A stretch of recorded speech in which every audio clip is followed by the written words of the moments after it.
Students, आज हम study करेंगे डाइजेस्टिव सिस्टम्स, जो कि एक ऐसा टॉपिक है जो 10th क्लास से लेके एवन कॉम्पिटिटिव एग्जाम तक पूछे जाने वाले क्वेश्चंस इसी टॉपिक से होते हैं। ठीक है, जो आगे जाके हमारे बहुत काम आएगा। तो अब हम स्टडी करेंगे डाइजेस्टिव सिस्टम।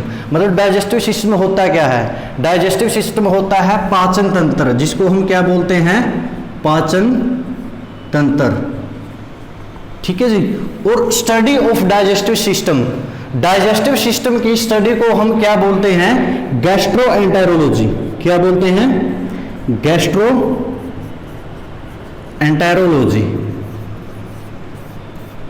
ठीक है। मेनली डाइजेस्टिव सिस्टम की 5 प्रोसेस होती है, तो मैं उनको बारे में आपको अलग अलग से बताऊंगा। फर्स्ट स्टेप्स होता है डाइजेस्टिव सिस्टम का, होता है ingestion. First steps of digestive systems is ingestions. Ingestion is the process of taking food inside. मतलब फूड का स्टमक के अंदर एंटर करना ही क्या है? इंजेशन बोलते हैं हम उसको। ठीक है जी। उसके बाद आता है डाइजेशन। सेकंड स्टेप्स होता है डाइजेस्टिव सिस्टम का डाइजेशन।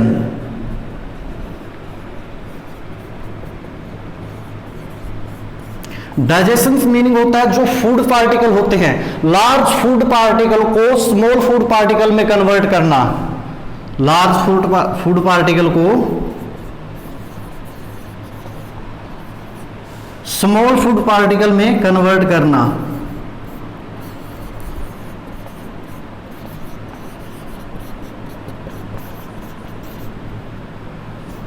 इस प्रोसेस को हम क्या बोलते हैं? डाइजेशंस। इसके बाद क्या आता है? एब्जॉर्प्शंस।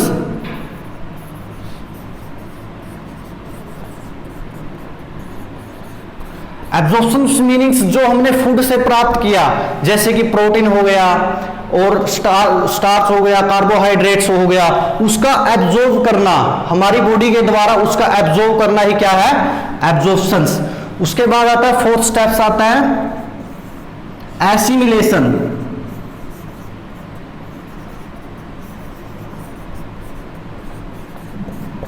एसिमिलेशंस का मतलब है जो हमें फूड से प्रोटीन मिला, कार्बोहाइड्रेट्स मिला, उसको डायरेक्ट ब्लड के अंदर लेके जाना, हमारी बॉडी के ब्लड के अंदर लेके जाना ही क्या है? एसिमिलेशंस। उसके बाद होता है last and final steps, fifth steps क्या है? इजेशंस।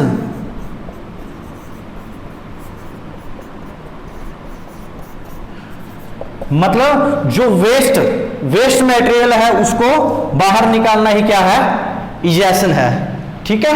तो अब हमने स्टडी की है 5 steps of digestive system: ingestions, digestions, absorptions, assimilations और इजेशन। ठीक है जी। इंजेशन क्या था? फूड पार्टिकल को अंदर लेके जाना स्टमक के अंदर। ठीक है। उसका होता है इजेशंस। उसके बाद आता है डाइजेशंस। डाइजेशंस क्या होता है? लार्ज फूड पार्टिकल को स्मॉल फूड पार्टिकल में कन्वर्ट करना। उसके बाद आता है एब्जॉर्प्शंस। एब्जॉर्प्शंस जो हमें प्रोटीन कार्बोहाइड्रेट्स मिली उसको क्या करना? हमारी बॉडी के द्वारा एब्जॉर्ब करना। उसके बाद आता है एसिमिलेशन। एसिमिलेशन का मतलब है जो फूड पार्टिकल से हमें प्रोटीन कार्बोहाइड्रेट्स जो भी मटेरियल मिले हैं उसको हमारे ब्लड के अंदर लेके जाना। उसके बाद होता है इजेशंस, जो वेस्ट मटेरियल है उसको बाहर निकालना, उसको हम क्या बोलते हैं? इजेशन बोलते हैं। तो अब हम step wise step digestive system के बारे में पढ़ेंगे। ठीक है। तो हमारा डाइजेस्टिव सिस्टम माउथ से लेके एनस तक कंप्लीट है। माउथ से लेके एनस तक के को हम क्या बोलते हैं? कंप्लीट डाइजेस्टिव सिस्टम बोलते हैं। और इसको क्या बोलते हैं? गट भी बोलते हैं। हम क्या बोलते हैं? गट या फिर एलिमेंट्री कैनाल।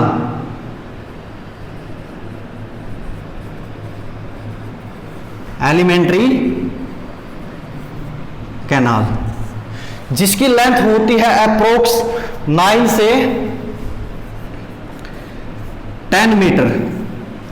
पूरे डाइजेस्टिव सिस्टम की लेंथ कितनी होती है? 9 से 10 मीटर होती है, जिसको हम क्या बोलते हैं? एलिमेंट्री कैनाल या गट। सबसे पहले जो फूड हमारे माउथ के थ्रू कहां पे जाएगा? ओइसोफेगस के होते हुए स्टमक में जाएगा। ठीक है। माउथ के अंदर टंग एंजाइम रिलीज करेगी जो हमारे डाइजेशन प्रोसेस में हेल्प करेगा। डाइजेस्टिव प्रोसेस में हेल्प करेगा वो एंजाइम कौन सा है? टाइलिन।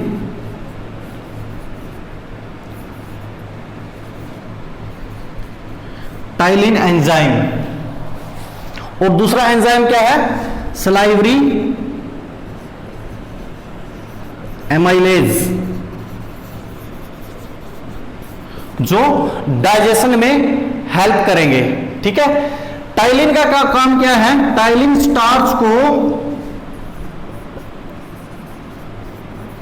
माल्टोज में कन्वर्ट करेगा। स्टार्च को माल्टोज में कन्वर्ट कौन करेगा? टाइलिन। फिर माल्टोज ग्लूकोज में कन्वर्ट हो जाएगी। किसके अंदर कन्वर्ट हो जाएगी? ग्लूकोज के अंदर कन्वर्ट हो जाएगी। वो कौन कराएगा? Maltase enzyme. अब फूड ओइसोफेगस के थ्रू स्टमक के अंदर जाएगा। जो फूड की मूवमेंट होगी माउथ से लेके एनस तक, जो कंप्लीट फूड की मूवमेंट होगी वो कौन सी मूवमेंट होगी? Peristaltic movement. कौन सी मूवमेंट होगी? Peristaltic movement.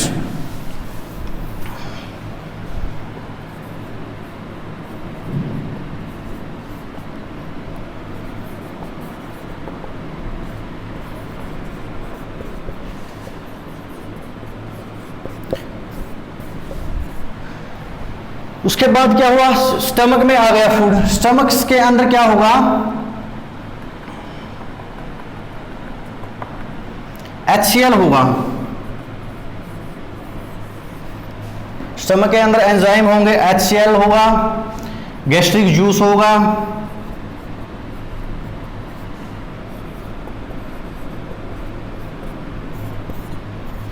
पेप्सिन होगा,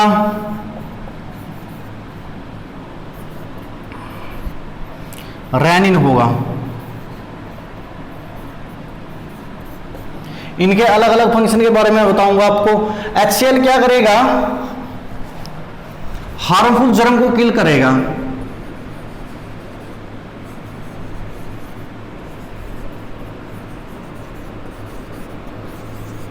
कौन करेगा? HCl क्या करेगा?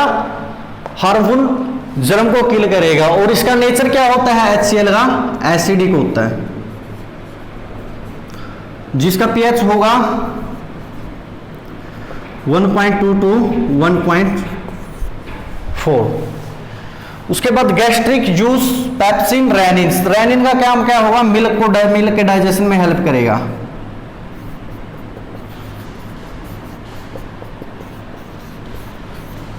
मिल्क डाइजेशन में। पेप्सिन के क्या करेगा? प्रोटीन को पेप्टोन में कन्वर्ट कर देगा।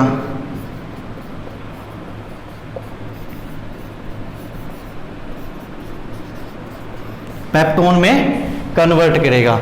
और जो कंप्लीट डाइजेशन की स्टमक के अंदर प्रोसेस होगी 3 to 4 आवर्स होगी।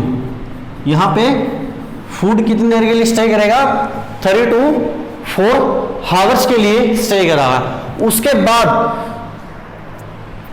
फूड है ओइसोफेगस के बाद आया स्टमक के अंदर। स्टमक के बाद कहां पे जाएगा? स्मॉल इंटेस्टाइन के अंदर जाएगा। कहां पे जाएगा फूड? स्मॉल इंटेस्टाइन के अंदर जाएगा।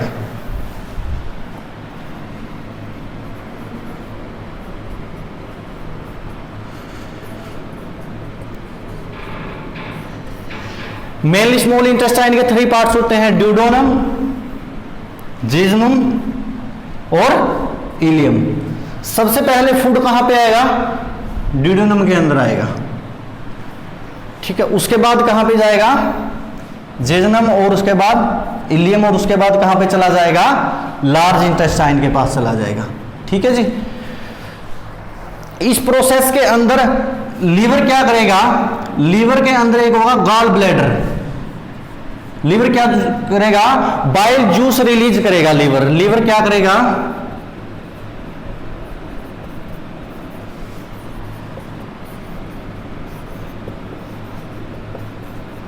बाइल जूस रिलीज करेगा।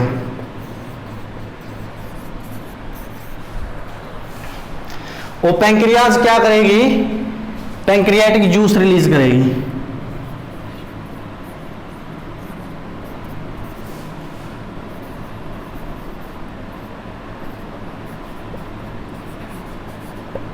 पैंक्रियाटिक जूस रिलीज करेगी। हम पैंक्रियोज, लीवर हमारी क्या होती है कि largest gland of our body,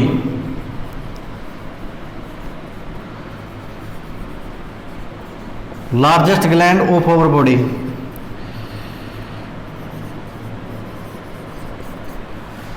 pancreas को हम क्या बोलते हैं, both exocrine gland and endocrine gland.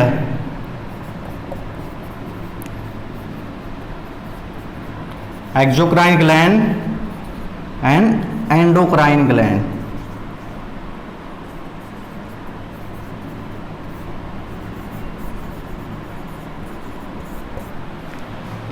मतलब क्या है एक्सो और एंडोक्राइन ग्लैंड का, ये क्या करती है, हार्मोन भी रिलीज करती है और एंजाइम भी रिलीज करती है। क्या क्या रिलीज करती है, हार्मोन भी रिलीज करती है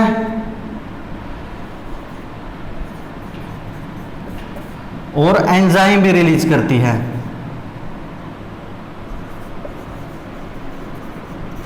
इसलिए हम इसको बहुत एक्सोक्राइन एंड एंडोक्राइन ग्लैंड बोलते हैं। ठीक है, हार्मोन कौन कौन से रिलीज करती है, पैंक्रियाज ग्लैंड इंसुलिन एंड दूसरा है glucagon.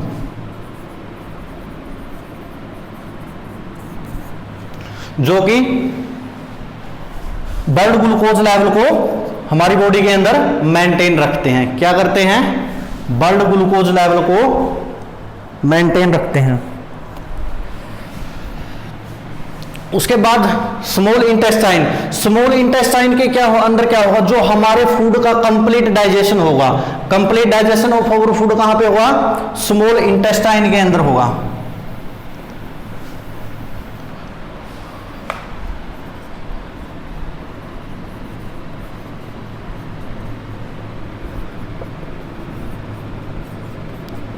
Complete digestion of food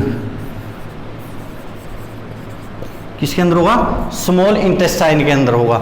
उसके बाद जैसे हमें प्रोटीन मिला, फैट मिला, कार्बोहाइड्रेट्स मिला, कार्ब मिला, हमें वो क्या होगा, कंप्लीट एब्जॉर्प्शन कहां पे होगा, स्मॉल इंटेस्टाइन के अंदर ही होगा इनका एब्जॉर्प्शन।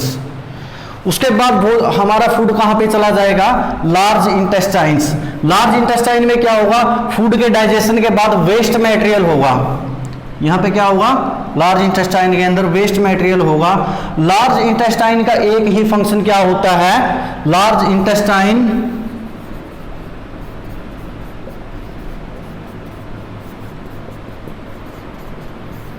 इंटेस्टाइन क्या करेगी, ओनली वाटर को एब्जॉर्ब करेगी।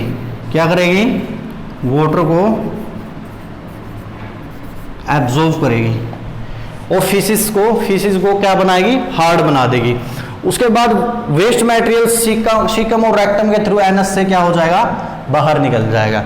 ये हमारा डाइजेस्टिव सिस्टम के बारे में थोड़ा बेसिक नॉलेज थी, उसके बारे में बता दिया है। ठीक है, कहां से स्टार्ट होगा, एलिमेंट्री कैनाल बोलेंगे, टंग से लेके माउथ से लेके एनस तो को हम क्या बोलेंगे, एलिमेंट्री कैनाल बोलेंगे। उसके बाद क्या होगा, ओइसोफेगस होगा, जिसको हम क्या बोलते हैं, फूड पाइप बोलते हैं।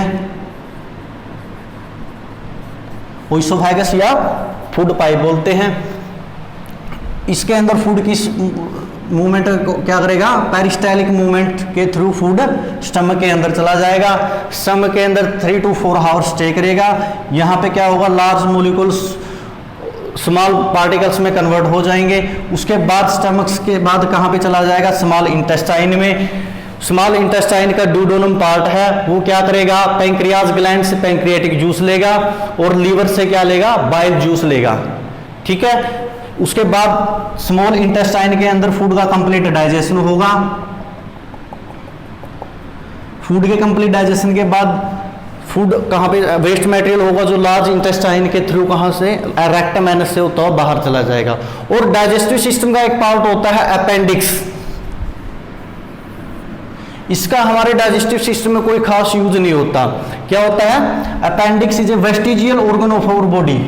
क्या होता है? हमारी बॉडी एक वेस्टिजियल ऑर्गन होता है। कई बार फूड क्या होता है, फास्ट फूड वगैरह खाते हैं, वो किसके अंदर चला जाता है? अपेंडिक्स के अंदर चला जाता है, और नॉर्मल फूड इसके अंदर चला जाता है, तो हमें पेन स्टार्ट करता है, तो इसको क्या कर देते हैं? कट कर देते हैं। इसका हमारी बॉडी के अंदर होना या ना होना कोई जरूरी नहीं है। It is a vestigial organ of our body. ठीक है जी। और हमारे जो स्मॉल इंटेस्टाइन की लेंथ कितनी होती है? 6 मीटर अप्रोक्स।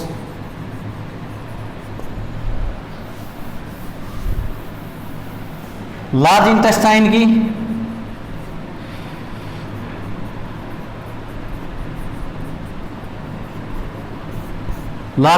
होता है अप्रोक्सीमेटली 1.5 मीटर।